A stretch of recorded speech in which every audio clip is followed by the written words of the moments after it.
This is Ronnie Dale with Do It Together, Punk Rock, and I'm with Skwert Gunn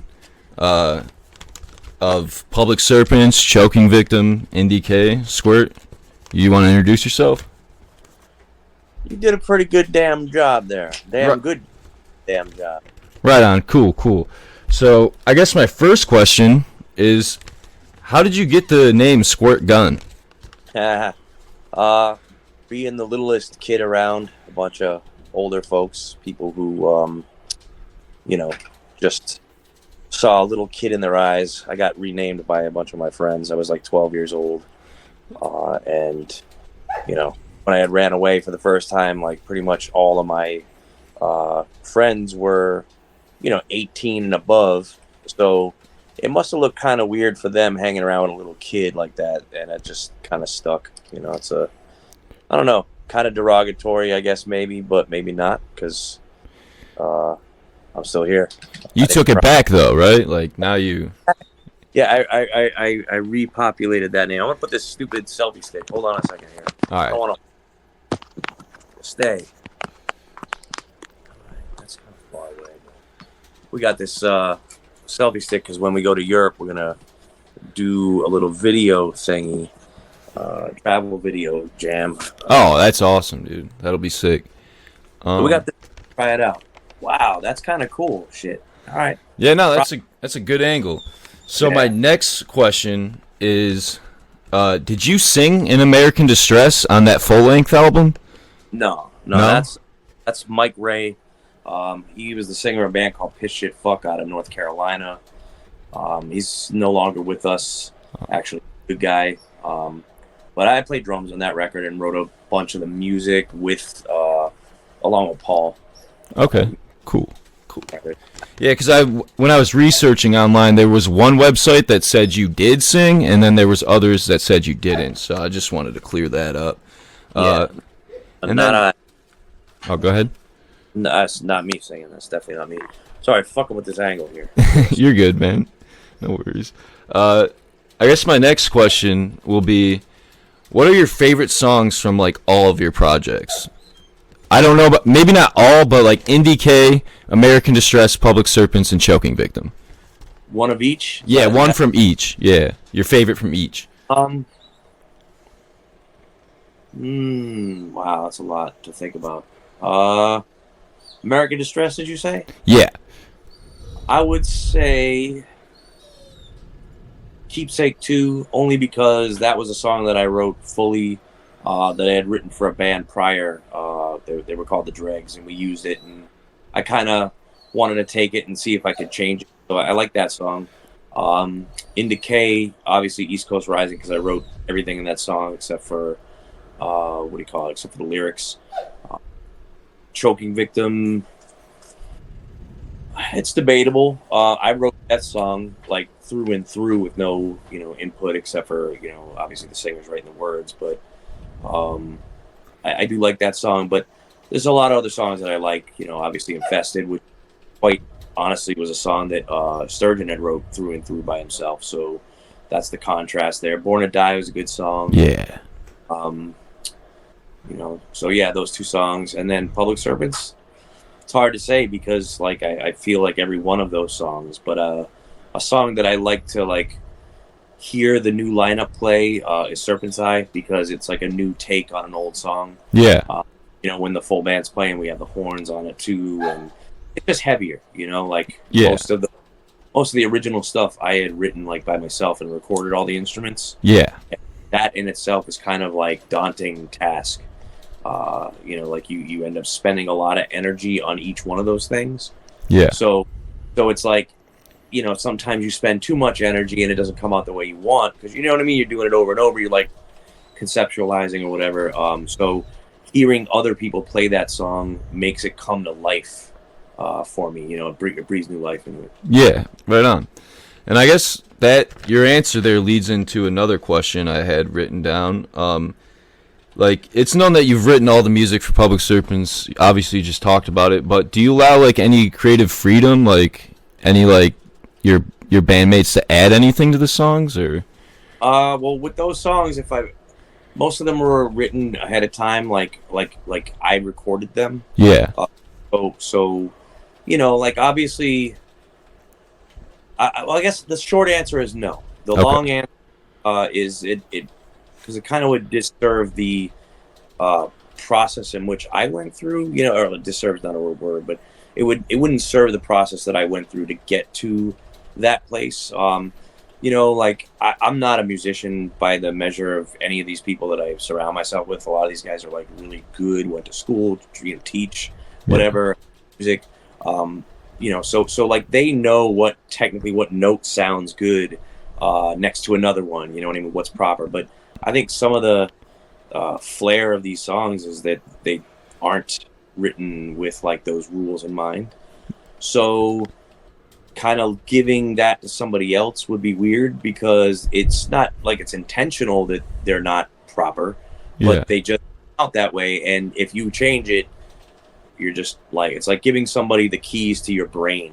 On what they do inside of your brain and what they do inside of your life really fucking matters. Right. Use that in itself, that's problematic, to me, you know what I mean? Just because that, I don't know, sanctity of mind, being able to think for oneself means not being hindered by another person's will to some extent. So I guess I don't know if that even made any sense, but no, for me that's why I don't do that, only with these songs. Now if we were going to be in a room writing together, hell yeah. Because a really great example of that is on the new record, which is called The Bully Puppet. The track The Bully Puppet was the one song that I let everybody, do their thing on. And honestly, it's an amazing song. I think it's really great. I don't know if you had a chance to hear it. Probably not, because it hasn't really been released. But in the next 6 weeks, it will be out there. So yeah, there's that. So it has to be like the right, I guess, environment for that to matter. Right. And everything you said there totally made sense to me. I get where you're coming from, and that's kind of what I figured, but I thought it was a good question to ask just because you've been with... actually, how long have you been with Keith and Kyle, and how did you meet them?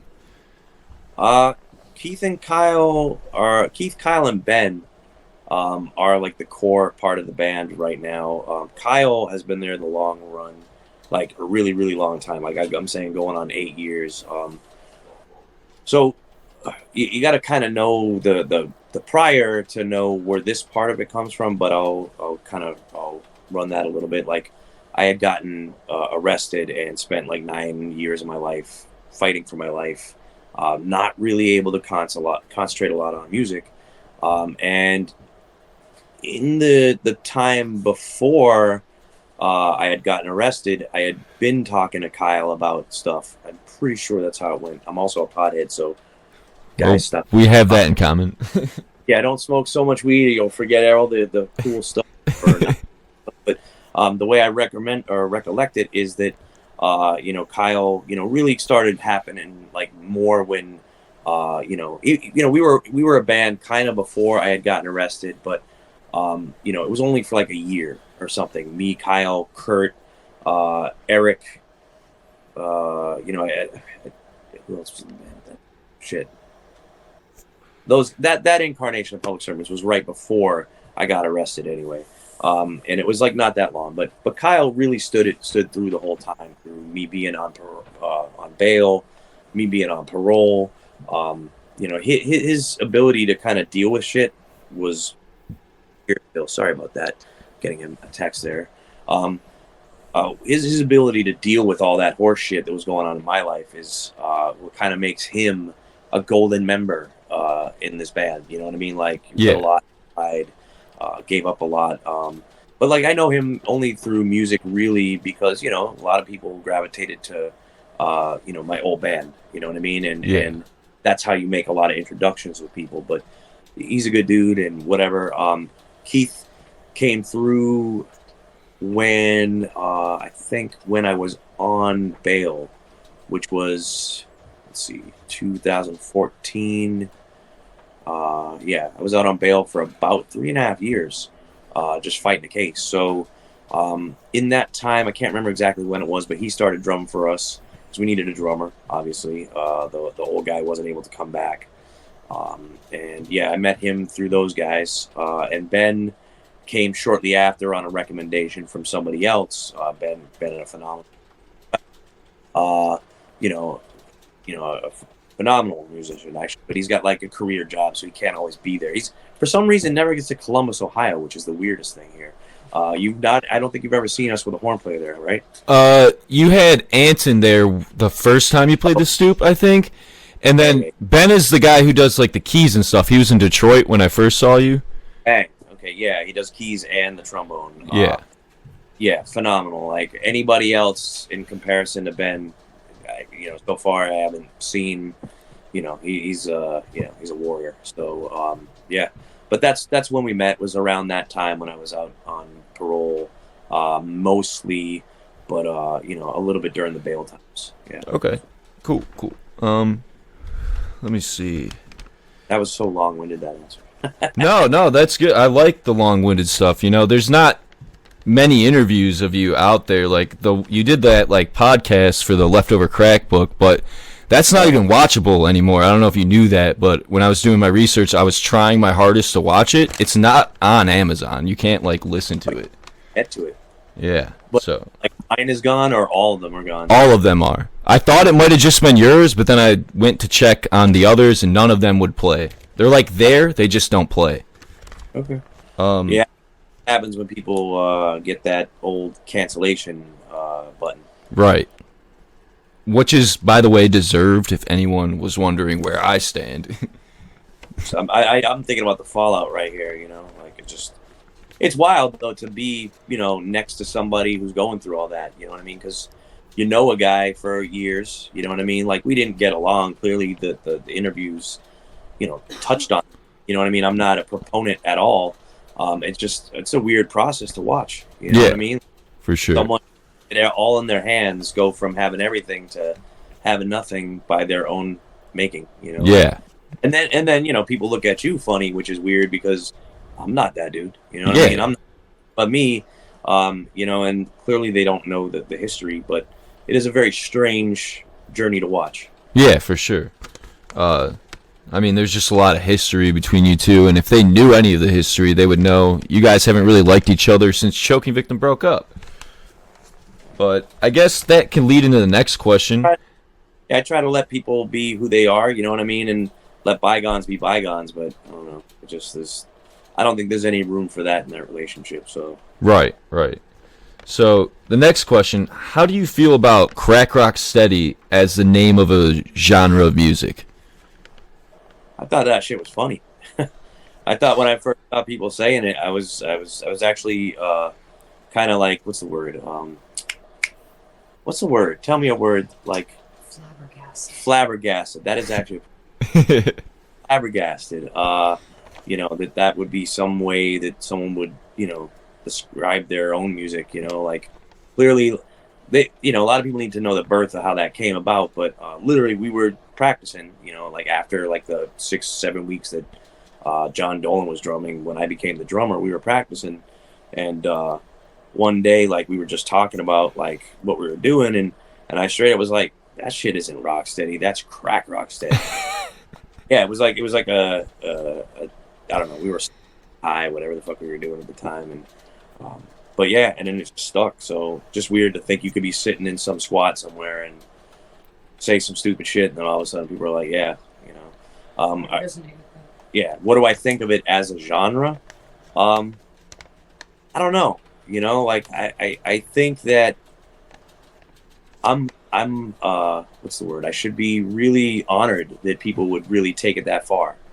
And I guess all types of music are a form of flattery if you're kind of copying. I say that with quotations because, I don't know what somebody's heart is saying to them to do. You know what I mean? I don't know. It's just a conscious decision to copy something, but, I am really happy that that's a thing. But, in light of all the stuff that I've seen from people, I never was into drugs. I don't do drugs. I thought it was funny to say crack rock steady, like, because in the 80s and the 90s, crack was the antithesis of the productive life, Right.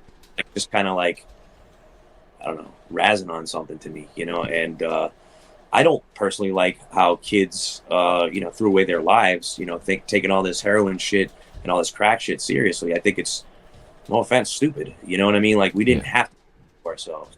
And I feel complicit, so I don't really dig the idea of people sharing that in that realm. You know Yeah. what I mean? But like, I do honor the fact that they took this style of music and, elongated it. You know what I mean? Like, Yeah. kind of, obviously I'm taking it to another level now, by adding digital stuff. These are all ideas that I wanted to do before, but, we had a democratic process in that band. Yeah. It wasn't like this band. So, yeah, that's how I feel about Crack Rock Steady. Right on. That was a really good and nuanced answer. Get that. I'm gonna jump to a question that is very near and dear to my heart because I don't know. I'm just gonna ask it. Do you know the song "Tiny Ugly World" by Alice Donut? I don't, but I do know that both Sturgeon and Sasha were very big fans of Alice Donut. Because if you listen to both that song and 500 Channels, I think. I've heard that before. Yeah, I've heard that. Have you ever? If you could listen to it and get back to me on that, I would like to hear your take on it. Okay. Yeah, you know what? I'm kind of a hater sometimes, and I don't know. I kind of was like, you guys both love that song. I'm not listening to it. So, yeah, I never listened to it. I have never actually listened to Morning Glory except for the one track that I did a vocal with. And I've never listened to Left Door Crack except for when one time I was listening to the radio, their version of Born to Die came on, and I was like, what the fuck is this? And then I realized it was them. I was like, holy shit, this is horrible. So, whatever. Yeah. All right. Fair enough. I guess this is a cool question. What is your favorite venue you've played in the U.S. and then also in Europe? Okay. Well, damn. There's a lot of venues, dude. Like, you could do top 3 or something. I might have to do more than that, but like, because they're all different. You know what I mean? Like, every one has a good vibe, but I won't go long. If I'm talking about like top-notch gangster, like, pay you a lot of money and let you sit in a beautiful place, obviously the Observatory in Santa Ana, California is like, that's like lap of luxury. I never played in a place that was so beautiful. But then, like, to contrast, obviously the Stoop in Columbus is sick. You know what I mean? Like, it's a little skate ramp and stuff.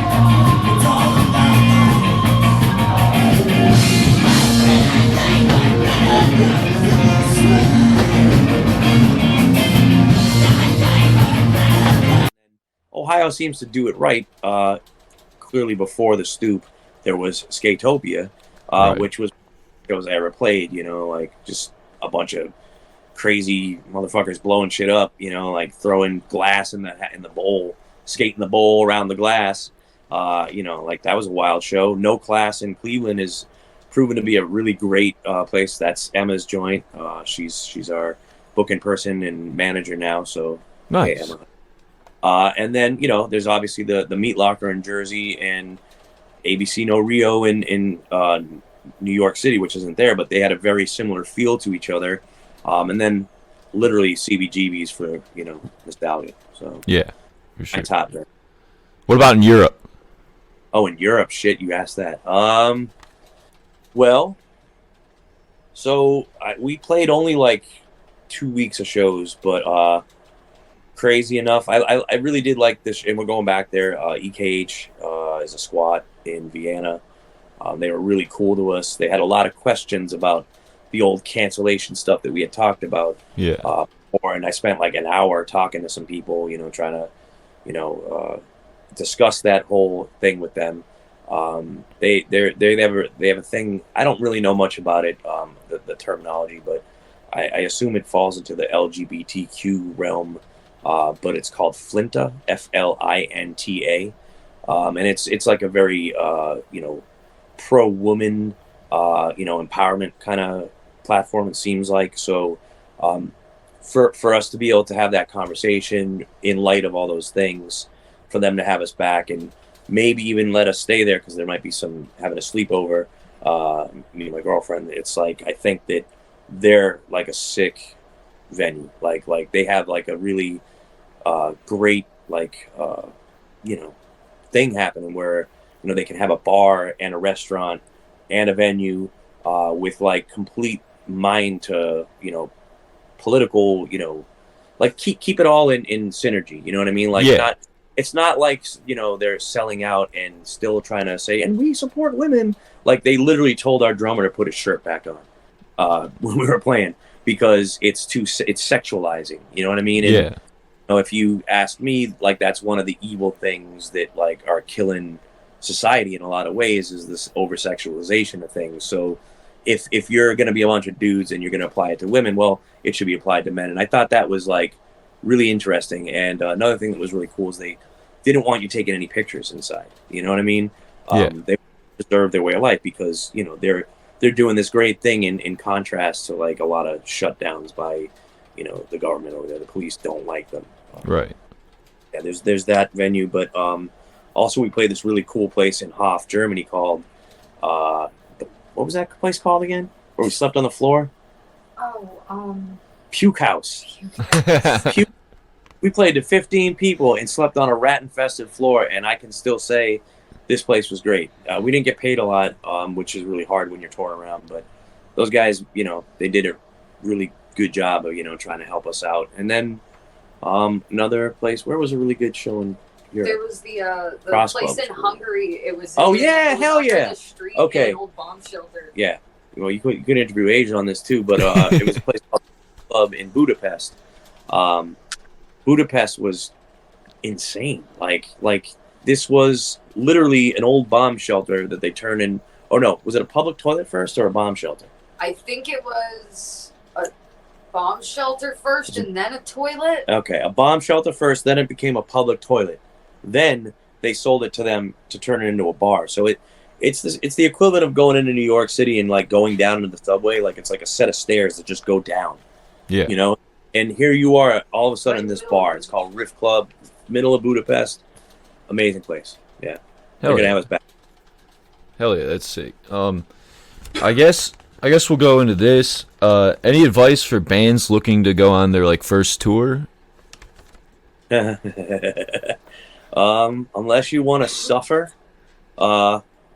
keep working at Starbucks. Oh, don't do that. Don't do that. But yeah, first thing is make sure your band is ready to do the hard work of touring because everybody has a set of core values that drive them. And if those core values don't line up with teamwork and one band, one sound, one dream, you're going to have a lot of problems. So, money aside, you're probably going to suffer. You're probably not going to make anything. But if you guys aren't all on the same page and know what it means to like sleep on somebody's floor, don't do the shit. And if you still have that in you, make sure that the next person in the band with you also has it in them, because otherwise that's a conversation you need to have, and have it soon. For sure. You don't, misconceptions about what it actually means to be on the road and what the goal is. A lot of things happen on tour. For sure. And then I guess to lead into that, what's your favorite thing about touring? Yeah, waking up every day in a new town. Right. Getting a chance to, see people's faces that like art and stuff invokes a feeling in the brain, and you see it on someone's face and their body language. So when people really, what do you call it?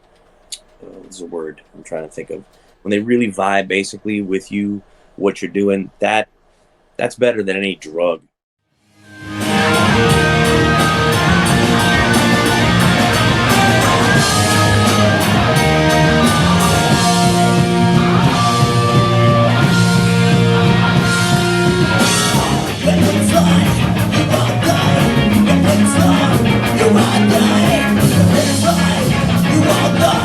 You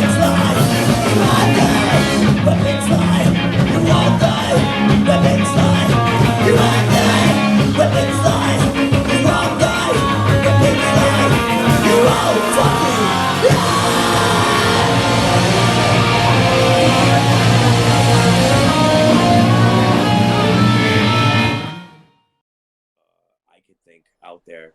But also, a lot of people are talking about lately it has a side effect just the same, because a lot of people go out on tour, and their egos get fed from this interaction or whatever, and then they go home to be regular Joe. No one cares who they are. You know what I mean? And for some people, that's a horrible thing. You know what I mean? I see how that happens. It happens to me a little bit. You know what I mean? But I'm trying to not be, ego dog. But I see how it affects the mind. So just be wary of that. Like be wary of that, those young bands going out, because that shit is infectious. It really is. Yeah. And then I guess you might have already touched on it, but what's your least favorite thing about tour?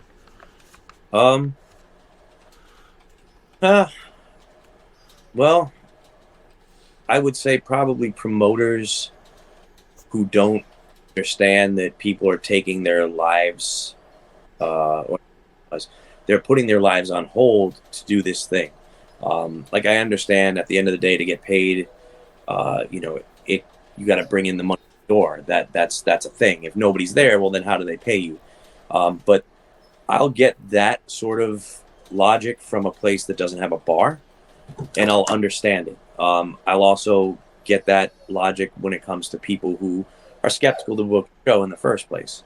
But people who know they're gonna, get that many people through the door, and people who are working at bars where they're making alternate money, I hate having that conversation, because, motherfucker, I know you're making money at the bar. Like, we need to pay for gas, dude. Like, in America, you don't even get a place to stay in a lot of these shows. You got to get your own, Versus Europe, a lot of that is part of a negotiation. So, I don't. It's not that I don't like the promoter. I don't like the interaction, I guess. Because I've come to a place in my life where I don't want to have too much, because your stuff just sort of owns you. So the act of negotiating for money feels dirty. You know what I mean? And it hurts. So I hate that part. And I'm just so glad we have someone who can help us with that. Thank you so much. Thank you. Yeah. No, I can totally relate to that. Like the money question, because I do pro wrestling. That's always like the toughest part, is discussing payment and shit like that.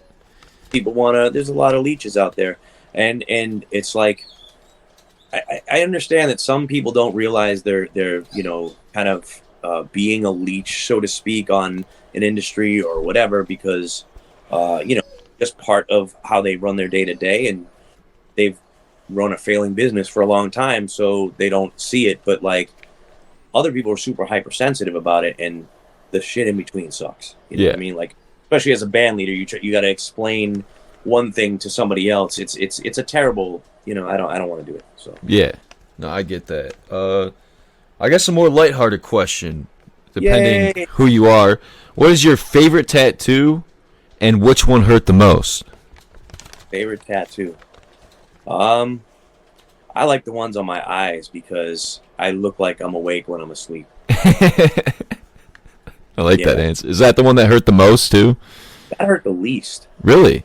It hurt my pride the most, because I had to put the most trust into it. But the dude was super light, and I'm pumped. It didn't hurt at all. Oh yeah. So which one would hurt the most? Would you say? I think the one on my stomach, because I never even got that shit finished.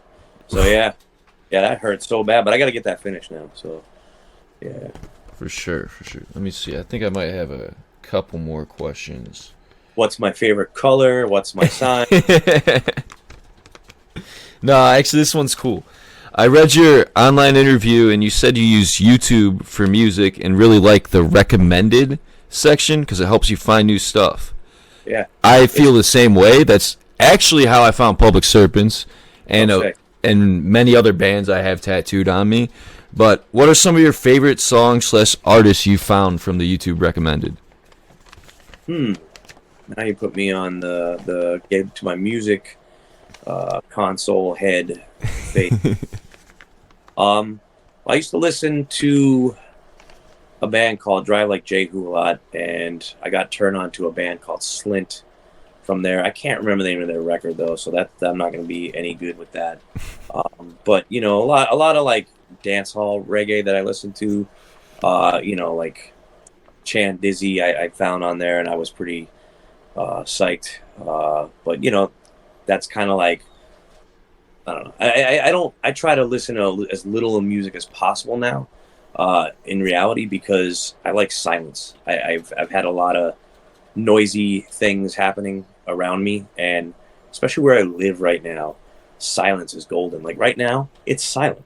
Yeah. Be silent. God or whoever. Thank somebody.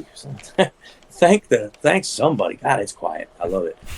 But other bands that I've heard on there,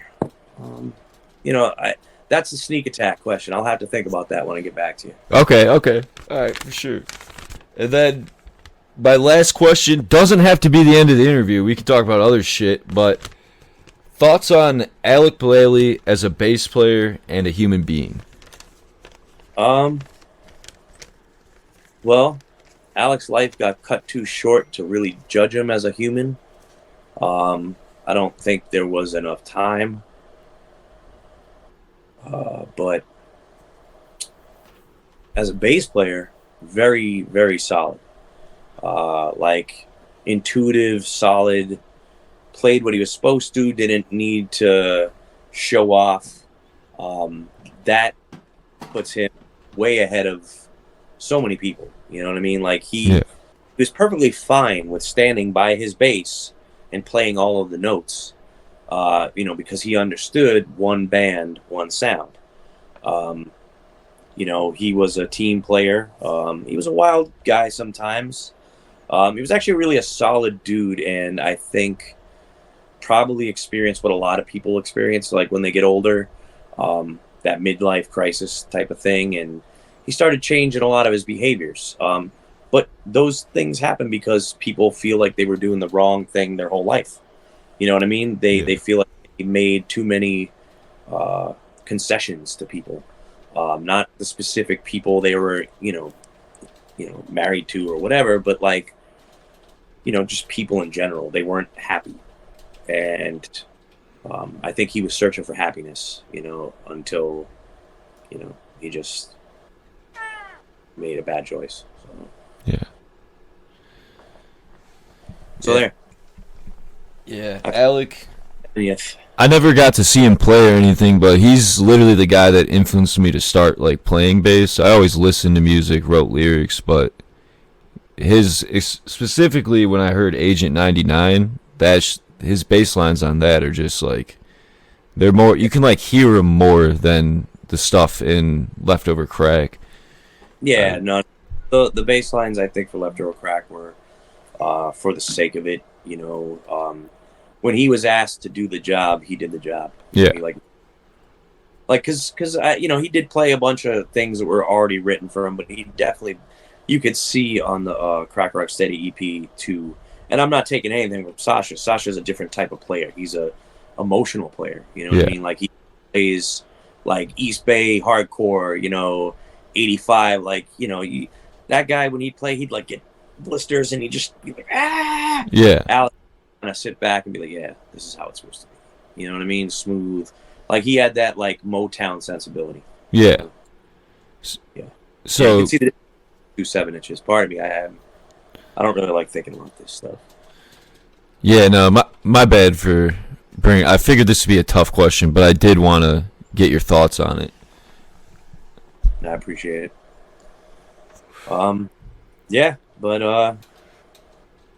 Great dude, great band, team player. He was optimal for being in a band. Yeah. Good demeanor too. Always looked out for the band. He was a shark. He was called shrewd many a time. Yeah, I read that book, the Leftover Crack book, and that's kind of the impression that left in me. He was the one that was looking out for people in that band because not many others were capable of it. Yeah, and I would say that probably him leaving was their biggest downfall. Oh, yeah, More for sure. Ability to be the glue that held everything together. For sure. Trying to think if I have any other questions. I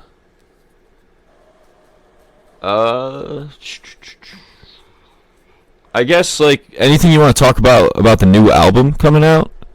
Oh shit! Yeah, that's happening. March 24th. We are gonna have this out on SBAM Records. I finally can pronounce it right. I said SBAM for so long. I had no idea what that even meant. But You were like already signed to the label before you could pronounce that it. is true. That's true. But I like spam, like the lovely meat product that so many Americans, SBAM Records, March 24th, streaming all platforms, vinyl, two color variations of vinyl actually. We're going to be doing 2 tours in in Europe. I'm trying to. It's been really hard this year actually to get tours because it seems like COVID pushed all this stuff forward for a lot of bands when they were planning to go to Europe last year. So the promoters were like, "Look, just come next year. Same date's yours." You know what I mean? I think that's how a lot of it was done, or at least first picks. So we're having some tough times booking this because we're a 3rd tier band at best at this point, or on the C list. But no problem. We're gonna get through it. I would plug the dates right now, but I can't yet. But we definitely have appearances at SBAM Fest in Austria. We have appearances at Brack Rock in Belgium. Also going to be playing for Belgium and playing Boomtown Fair, which is a really big one for us. Like 75,000 people. I can't even believe we got this show. It seems like stupid to put us on there. Like, you guys are asking for trouble. And then, we know we have a show in London with Voodoo Glow Skulls on the 13th of August. There's definitely some good ones coming. I would mention them, but they're not set in stone, so I don't want to jinx anything. For sure. Right.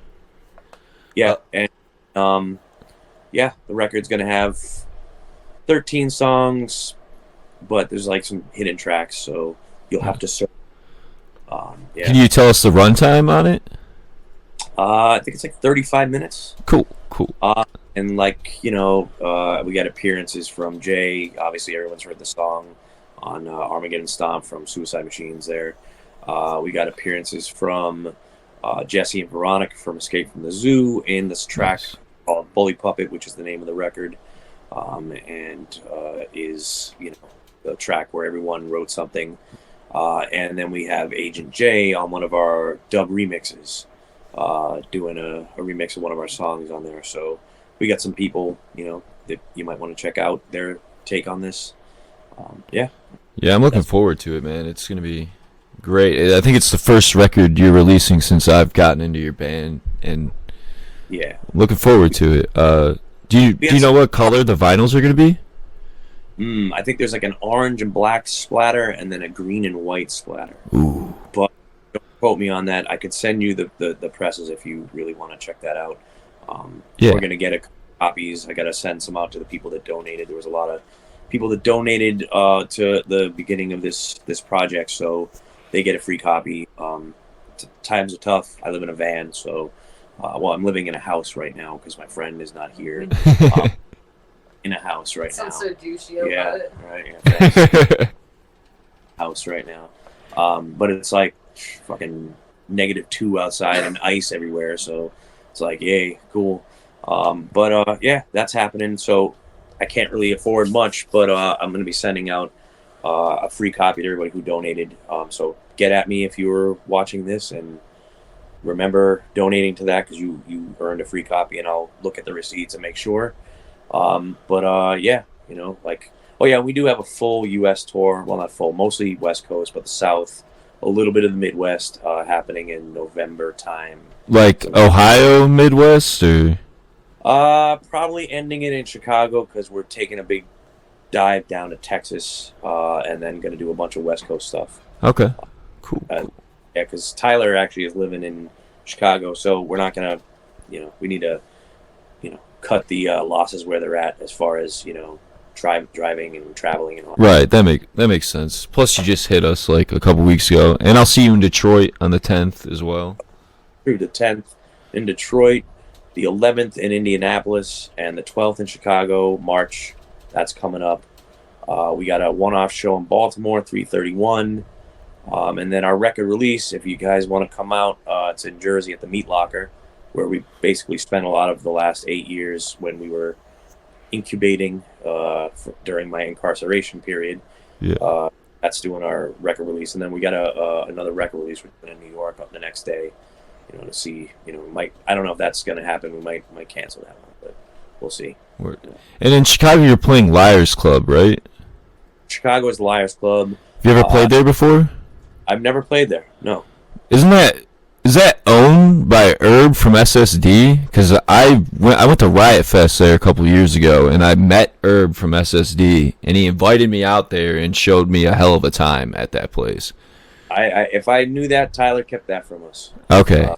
Yeah, or I was being oblivious in some. I feel like way, Tyler shape, or said form. something about the guy that owns it. Oh, He did have yeah. a story about Okay. it, but I don't remember what it was. Yeah, dude had a story. I don't know. Sometimes I space out. So yeah, maybe the story. But it's like a smaller venue, but I had a shitload of fun. I saw Murphy's Law. Never heard of them before that night, but super into them now. They're sick. Cool. That's one of the old ones I grew up on. So Hell yeah. killer beer. I got an old picture of me wearing a Murphy's Law shirt. Oh, fuck yeah. Send that to me if you find it. Yeah. That'd be sick. But thank you, Skwert. I appreciate you doing this interview, man. Yeah. Fucking been like 45 minutes. Just dropping knowledge. Edit out any of the stutters and the stammers if you want. Nah, I got to keep that in there. We got to keep it raw, man. Give you tears too, man. Shit. But I didn't want to do that so much for the public. That's for me only. Yeah, for sure. Street cred will be impacted by my tears. All right, man. Thank you. And you have a fucking good rest of your day. I appreciate you. And You too. I appreciate your art, man. Thank you, Kyle. Yeah, Hell you yeah. have a good. Thanks. You too, man. Peace. Oh.